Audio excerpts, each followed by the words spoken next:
નમસ્કાર, હું છું એન્કર અર્પિતા પટેલ. આપ જોઈ રહ્યા છો news snap channel. News snap ચેનલમાં દર્શક મિત્રો આપનું હાર્દિક સ્વાગત છે. દરરોજ નવીન સમાચાર જોવા માટે સતત અમારી સાથે જોડાયેલા રહો. ઉપલેટા શહેરમાં ધોરાજી રોડ ઉપર આવેલ સિલ્વર સોસાયટીના મહેબૂબ શાહ શેખ ફકીર ઘરમાં અચાનક ઇલેક્ટ્રોનિક શોર્ટ સર્કિટના કારણે આગ લાગી 3 લાખ સુધી નુકસાન થયું હોય એવું જાણવા મળ્યું છે. કોઈ પણ વળતર જવાબ ન મળતા આગેવાનોએ જાણ કરતા આગેવાનોએ અનેક અધિકારીઓને ફોનથી જાણ કરી, છતાં પણ 12 વાગ્યા સુધી આગ 4 વાગે બુઝાઈ આશરે 4 કલાક સુધી પણ અધિકારી જગ્યા પર આવ્યા નહીં. 112ને જાણ કરતા તાત્કાલિક ધોરણે આવી અસફળ ઉપલેટા નગરપાલિકાના વિવાદોમાં ઘેરાયેલી હોય છે અને જેનો આજે તાજો દાખલો જોયો.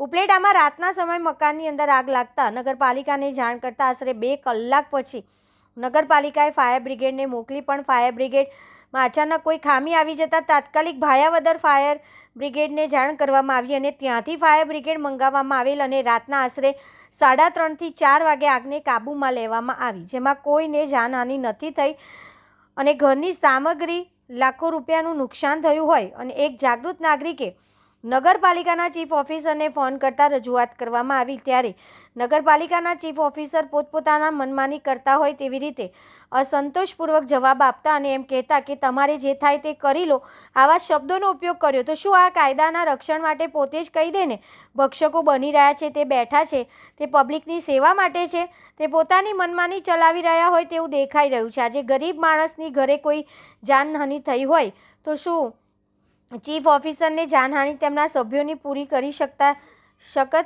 તેવા સવાલો આમ જનતા કરી રહી છે. આવા ઈગો ધરાવતા અધિકારીઓને ખરેખર કાયદાકીય ભાન થાય અને ઉચ્ચ કક્ષાએ તપાસ કરવામાં આવે તેવી માંગ. ફોન કરતા તો આવ્યો નહીં ને ફૂલ આગ લાગી હતી, કોઈ ટાંકો વયો ગયો, ટાંકામાં 150 લીટર પાણી બી નહોતું.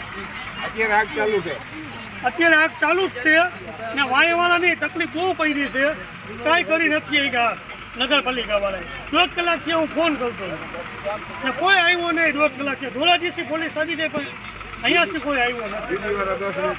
મારું નામ આસિફ શાહ શેખ છે અને આપણે અહીંયા ઉપલેટા સિલ્વર સોસાયટીમાં રહું છું. 11:15 વાગે આગ લાગી હતી અને 12 વાગે આપણે ફાયરને જાણ કરી હતી. એ ફાયર 1 વાગે આવ્યું અને તમે પાછળ જોઈ શકો છો આ બંબો આવ્યો હતો અને આ બંબોએ પાછો થોડુંક એવું પાણી કાઢ્યું ને હવે પ્રેશર નથી આવતું. આમાં કોકના ઘરમાં વધારે આગ લાગે તો આ લોકોને કરવાનું શું? અને જેને ફોન કરો એમ કે બીજાને ફોન કરી છે, બીજાને ફોન કરી છે. એવી રીતના અડધો કલાક લગી અમને એવો જ જવાબ આપવામાં આવ્યો કે ભાઈ અમે બીજાને ફોન કરી છે, હમણાં આવે છે, હમણાં આવે છે, હમણાં આવે છે. અને ધોરાજીની PCR આવી ગઈ પણ ઉપલેટાની ફાયરની ગાડી ન આવી.